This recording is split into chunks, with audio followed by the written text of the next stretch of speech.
नमस्कार। Online class में आप सभी भैया बहनों का हार्दिक स्वागत, अभिनंदन। आज हम कक्षा षष्ठी विषय सामाजिक अध्ययन भाग राजनीतिक विज्ञान का अध्याय 1 विविधता की समझ।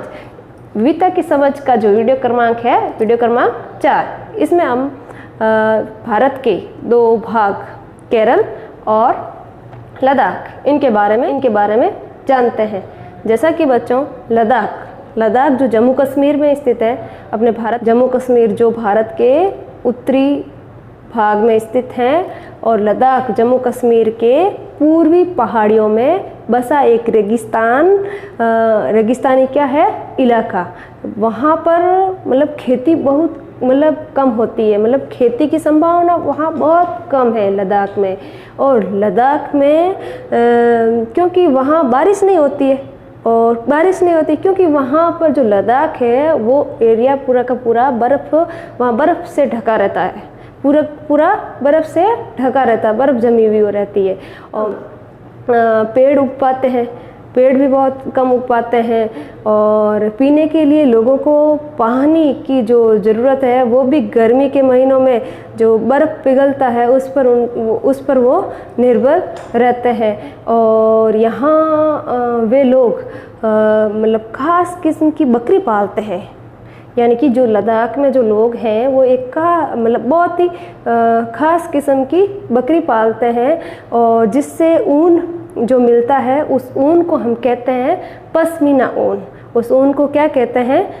पश्मीना ऊन। ये पश्मीना ऊन कहाँ पाई जाती है? तो ये लद्दाख में ये ऊन बड़ी कीमती होती है, इसीलिए पश्मीना शाल जो है बड़ी महंगी होती है। पश्मीना शाल जो खरीदते हैं हम लोग वो बड़ी महंगी होती है। और लद्दाख के जो लोग हैं वो बड़ी सावधानी से इस ऊन को क्या करते हैं बच्चों, इकट्ठा करके कश्मीर के व्यापारियों को बेच देते हैं।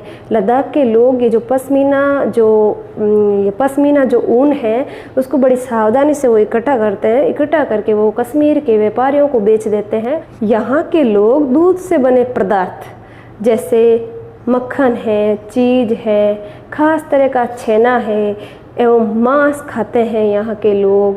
और हर एक जो परिवार के पास कुछ गायें, बकरी या फिर याक ये होते हैं, ये पालते हैं वहाँ के लोग। और रेगिस्तानी होने का मतलब यह नहीं है कि व्यापारी यहाँ आने के लिए आकर्षित नहीं हुए, कि भाई लद्दाख जो एरिया है वो रेगिस्तानी है तो इसका मतलब ये नहीं है कि व्यापारी वहाँ नहीं जाएंगे, वहाँ व्यापारी उस स्थान की ओर आकर्षित नहीं होंगे, ऐसा कुछ नहीं है। लद्दाख तो व्यापार के लिए एक अच्छा क्या माना जाता है बच्चों, रास्ता माना जाता है। लद्दाख जो है व्यापारियों के लिए एक अच्छा रास्ता माना जाता है। और क्योंकि यहाँ की घाटियाँ जो है, यहाँ की घाटियाँ से गुजर कर मध्य एशिया के काफ़िले होते हैं। समूह में उस इलाके में वो लोग पहुँचते हैं, काफ़िला मतलब समूह में वो लोग वहाँ पहुँचते हैं, जिससे आज हम क्या कहते हैं बच्चों, तिब्बत कहते हैं। ये काफ़िले अपने साथ में क्या ले जाते हैं? अपने साथ में मसाले हैं, कच्चा रेशम, दरिया और आदि ये सब चीज़ें लेकर वो जाते हैं, चलते हैं। और लद्दाख के रास्ते बौद्ध धर्म तिब्बत पहुंचा था, यानी कि बच्चों जो बौद्ध धर्म है वो तिब्बत कैसे पहुंचा? तो वो लद्दाख के रास्ते होते हुए तिब्बत पहुंचा। और लद्दाख को छोटा तिब्बत भी कहते हैं। लद्दाख को क्या कहते हैं बच्चों? छोटा तिब्बत भी कहते हैं। करीब 400 साल पहले यहाँ पर लोगों का इस्लाम धर्म से क्या हुआ? परिचय हुआ। और यहाँ इस्लाम धर्म से परिचय हो, अब यहाँ अच्छी खासी संख्या में मुसलमान रहते हैं वहाँ लद्दाख में।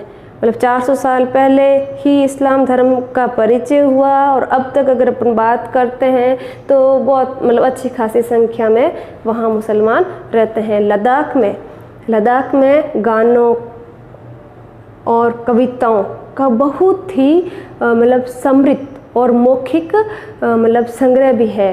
मतलब देखो लद्दाख में लोग हैं, गाने भी गाते हैं, साथ में कविताओं का भी है, इन सब का मतलब बहुत अच्छा मतलब समृद्ध मौखिक क्या है संग्रह है। और तिब्बत का जो ग्रंथ है, तिब्बत का एक महत्वपूर्ण ग्रंथ है, उसका नाम है केसर सागा मतलब काफ़ी प्रचलित है। और लद्दाख में इसे मतलब स्थानीय रूप में मुसलमान और बौद्ध दोनों ही लोग इसको गाते हैं और उस पर नाटक भी खेलते हैं। ये जो केसर सागा है, इस पर मुसलमान और स्थानीय लोग वहाँ के जो है वो दोनों ही इसको गाते भी हैं और दोनों इस पर नाटक भी खेलते हैं। अगला अपना दूसरा स्थान है भारत का केरल। इसके बारे में जानते हैं, इसकी जो केरल के बारे में पढ़ते हैं। केरल भारत के दक्षिण पश्चिमी भाग का हिस्सा है और केरल का जो पश्चिमी भाग है वो समुद्र से घिरा हुआ है। और केरल की दूसरे भाग में अगर देखें तो केरल के दूसरे भाग में पहाड़ियों से केरल घिरा हुआ है। और इन मतलब पहाड़ियों में कई मसाले जैसे काली मिर्च है, लौंग है, इलायची है आदि उगाए जाते हैं। और इन मसालों के कारण ही ये जो क्षेत्र है व्यापारियों के लिए बहुत ही क्या रहा है, आकर्षण का केंद्र बनकर रहा है। ये बहुत ही आकर्षण का केंद्र किसके कारण रहा है, मसालों के कारण रहा है। और यहाँ सा कहा जाता है कि सबसे पहले अरबी और यहूदी यहाँ भारत मतलब अरबी और यहूदी के जो व्यापारी है वो सबसे पहले जो है वो केरल आए।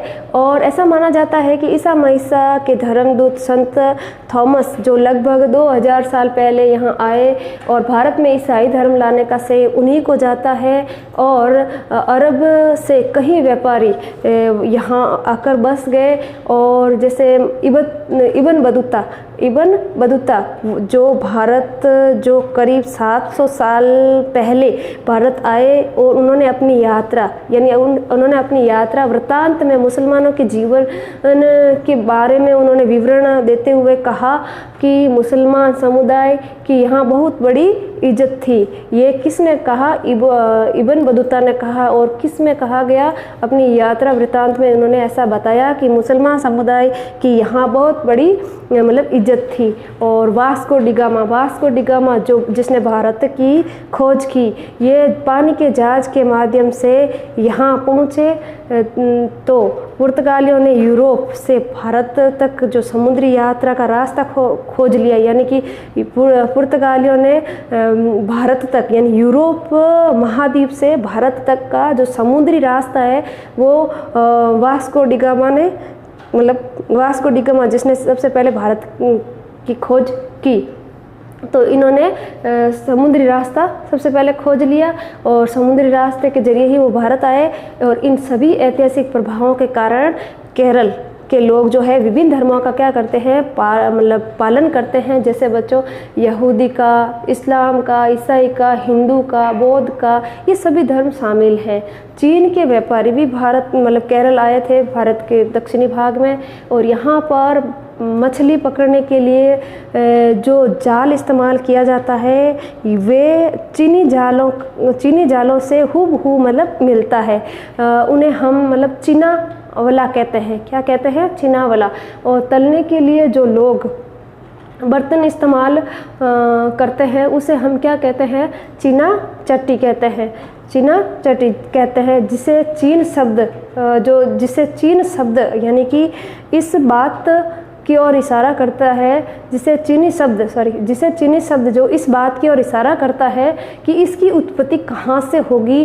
केरल में उपजाऊ जमीन और जैसे जलवायु की दृष्टि से देखें तो चावल की खेती के लिए ये बहुत उपयुक्त मानी जाती है। और यहाँ पर जो लोग खाने में मछली है, सब्जी है, चावल है आदि चीज़ें खाते हैं। धन्यवाद बच्चों। आज अपने जो भारत के जैसे केरल और लद्दाख के बारे में हम लोगों ने जाना, आगे हम विविधता में एकता कैसे इसके बारे में जानेंगे। धन्यवाद।